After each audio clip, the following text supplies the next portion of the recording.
first thing I noticed was the ceiling, not the pain, not the smell of antiseptic or the sound of machines beeping somewhere to my left. The ceiling. White, water-stained in the corner, a single flickering fluorescent tube that buzzed like a trapped insect.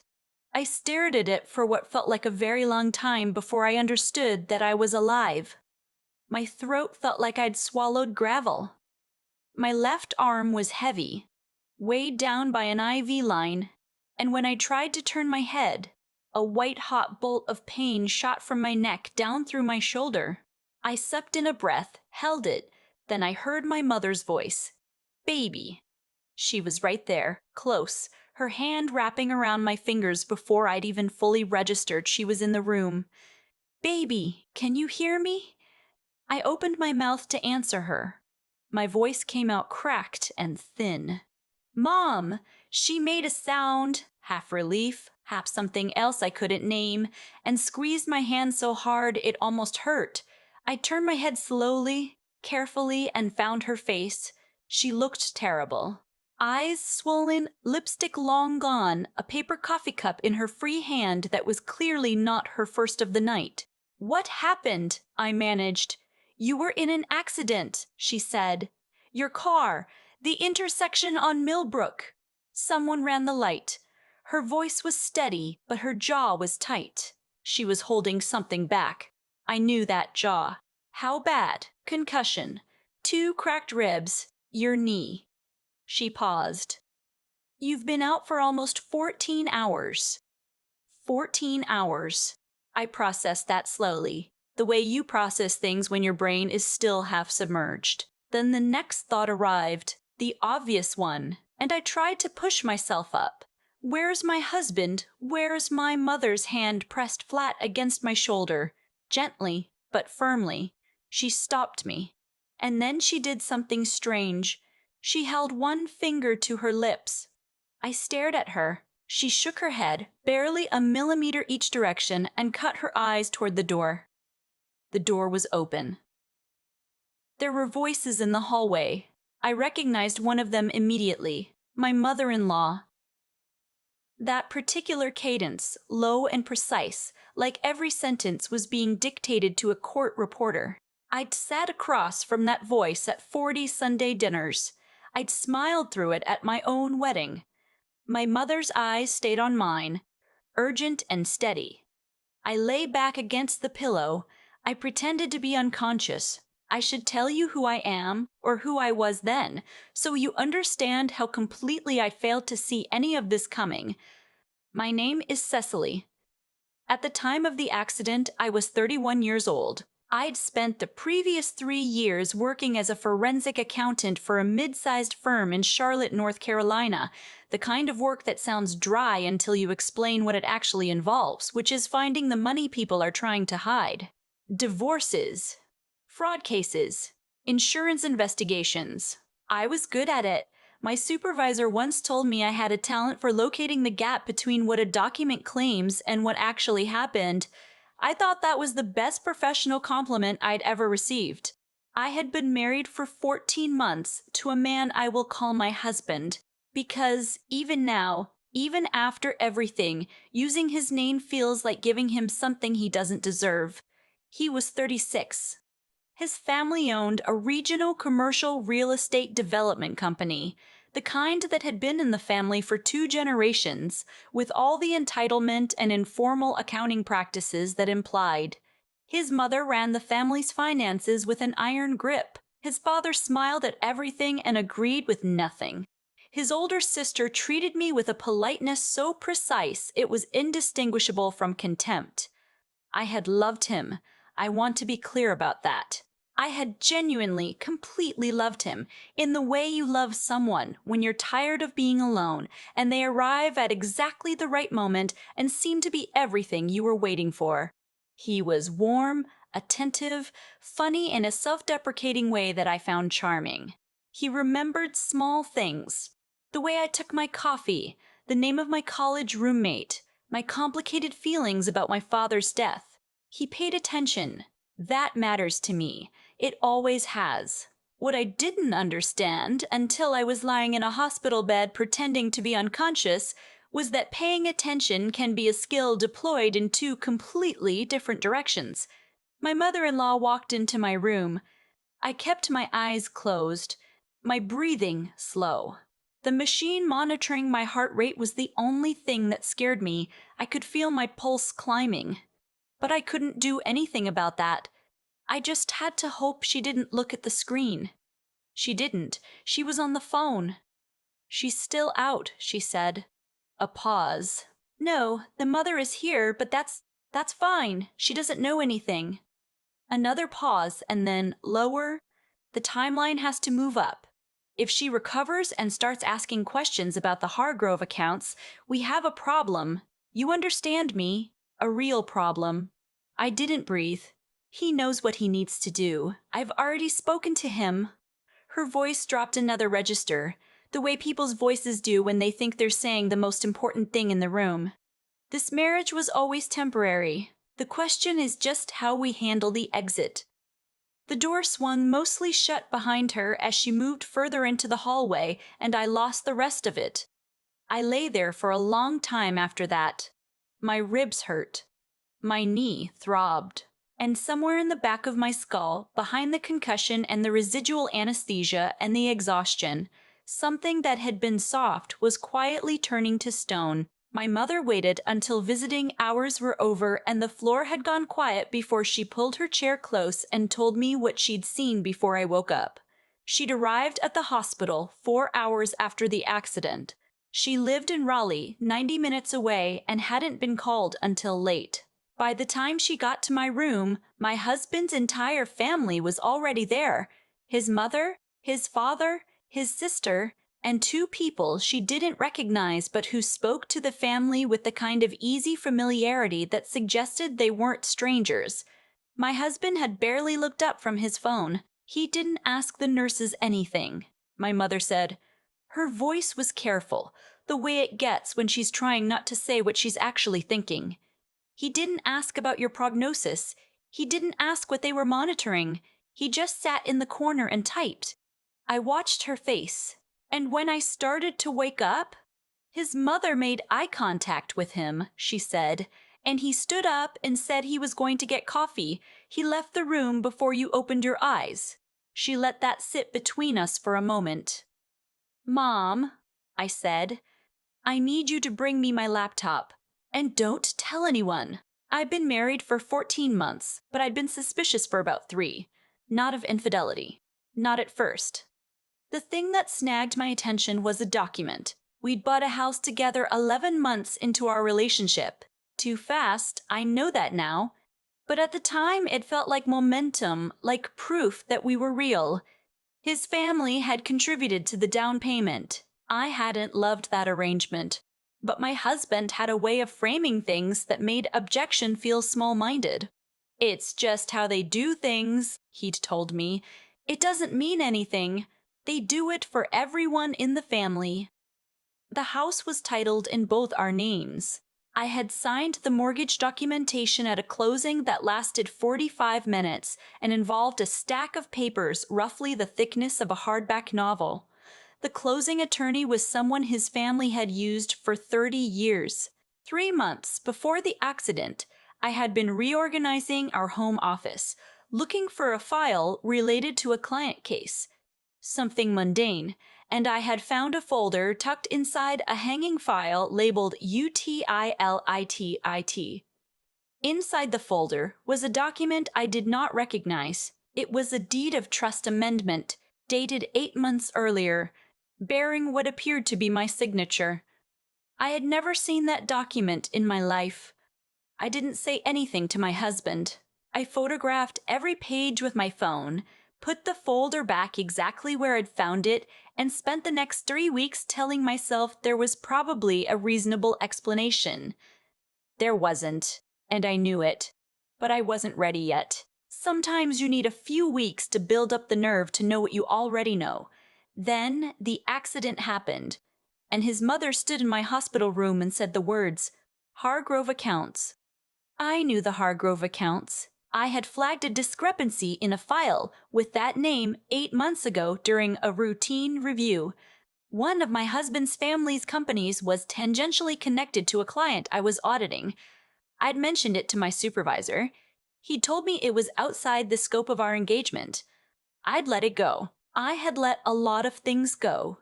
Lying in that hospital bed, I decided I was done letting things go.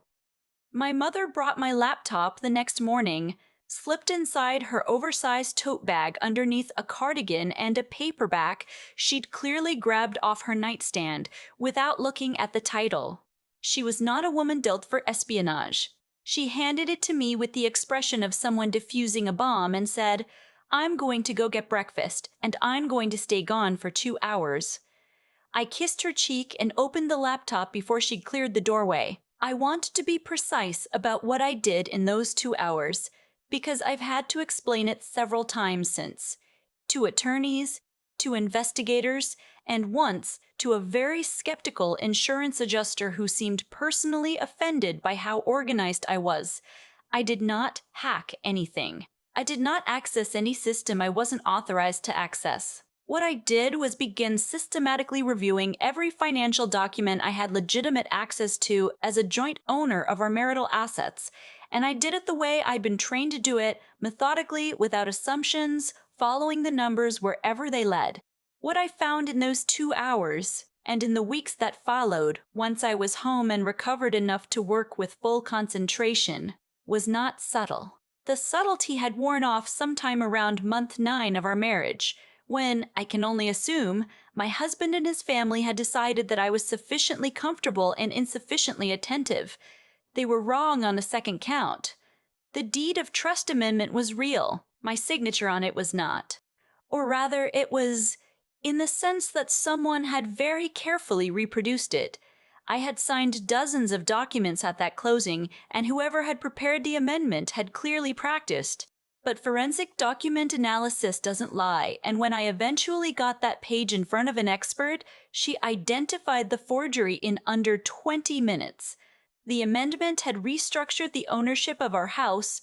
On paper, I still appeared as a co-owner. In the event of my death or legal incapacity, however, my share transferred automatically to a family trust my husband's mother controlled.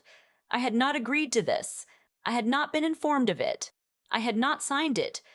The Hargrove accounts were a different matter and a larger one. What I traced, over the course of 6 weeks of evenings and weekends, was a pattern of funds flowing through a series of LLCs, some in North Carolina, some in Delaware, one apparently registered in Wyoming, that ultimately connected to a real estate project my father-in-law had described to me. At our very first family dinner as a charitable community development initiative, it was not charitable. It was not a community development initiative. It was a mechanism for converting investor funds into personal assets, and 2 of the investors were people I recognized from my own professional network. I called a lawyer. Not the family's lawyer, and not the closing attorney, and not the mild-mannered estate planning guy my husband had suggested we consult together when we first got married.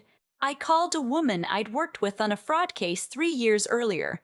Sharp, experienced, the kind of attorney who asks questions that make her own clients uncomfortable, because she needs to know where the holes are before opposing counsel finds them. Her name was not on any list my husband's family had ever touched.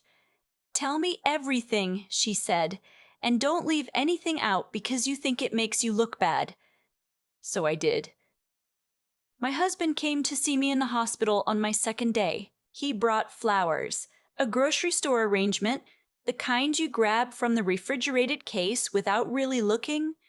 And he sat in the chair my mother had been occupying, and he smiled at me with the smile I had once found so disarming. "How are you feeling?" he asked. "Sore," I said. Confused about a few things. Something moved in his eyes. Quick, controlled. "What do you mean?" "The accident," I said. "I'm still a little foggy on the timeline. The doctor says that's normal with concussions." I smiled back at him. "You know how it is." He relaxed. "Yeah, of course. Don't push yourself." We talked for 20 minutes about nothing. He told me his mother was very worried about me. He told me the car was totaled and they'd already started looking at replacements. He mentioned briefly and casually that his family's lawyer had been asking some questions about our joint assets. Routine stuff, he said, just making sure everything was in order while I was recovering. Of course, I said. That makes sense.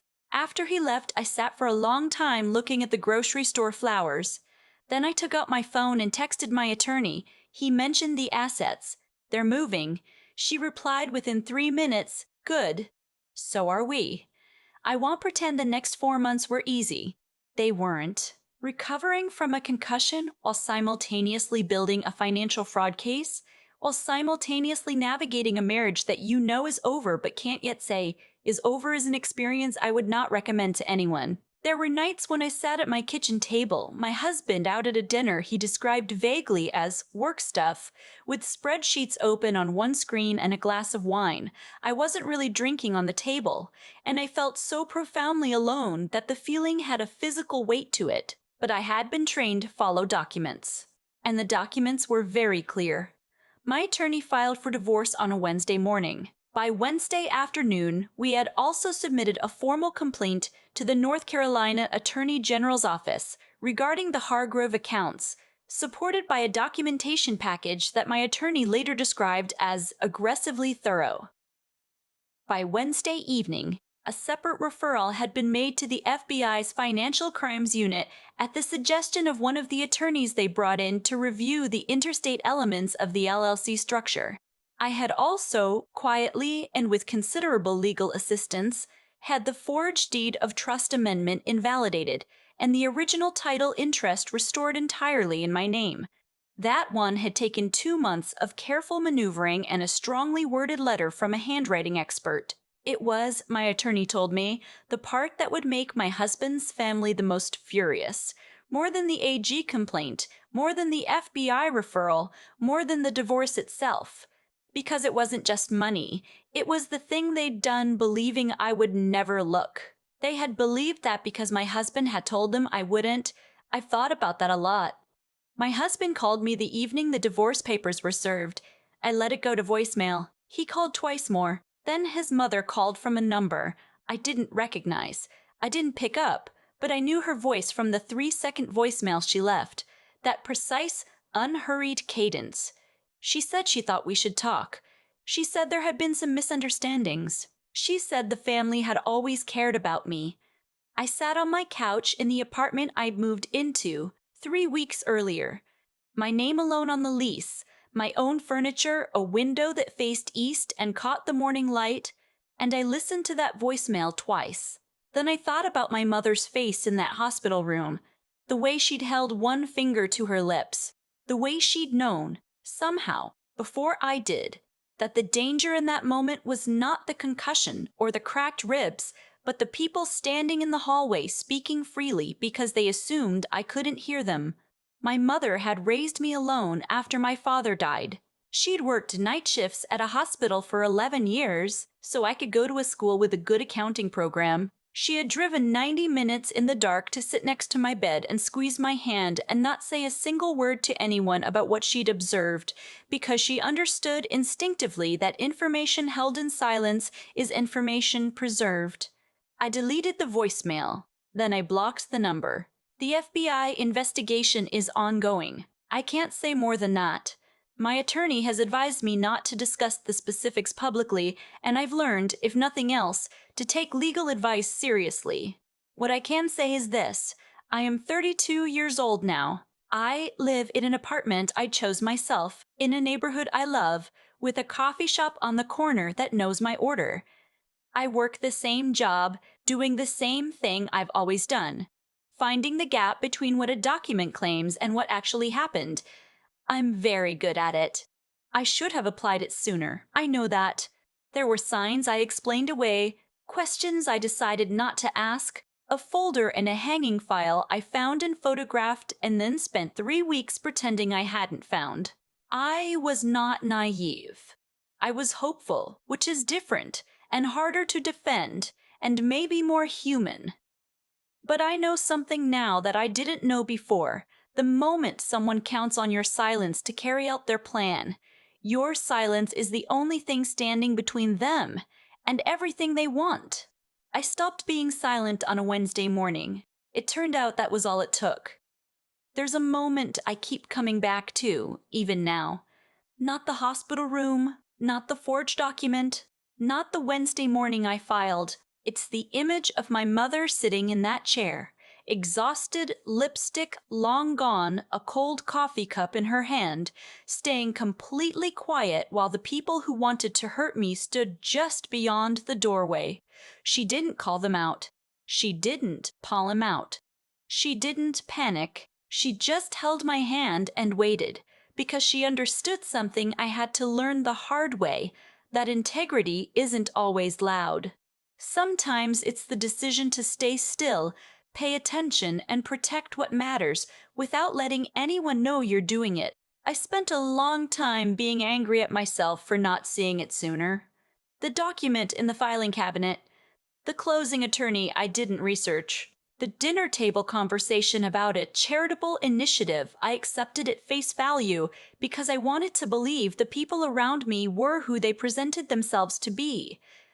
That's the thing about betrayal. It doesn't usually announce itself. It moves quietly, wearing the face of someone you trust, and it counts on your willingness to give the benefit of the doubt. But here's what I've come to understand. The opposite of naivety isn't suspicion. It's clarity. Cecily, the forensic accountant, knew how to find the gap between what a document claims and what actually happened. Cecily, the wife, had been choosing, over and over, not to apply that skill at home. Not because she was stupid, because she was hopeful. There is a difference. And at some point, hope has to be paired with honesty, or it becomes something closer to avoidance. What carried me through those 4 months wasn't anger, though I had plenty of it. It was the discipline of doing the next right thing, carefully, without shortcuts. Photographing the document instead of confronting my husband. Calling an attorney I'd vetted myself instead of one connected to his family.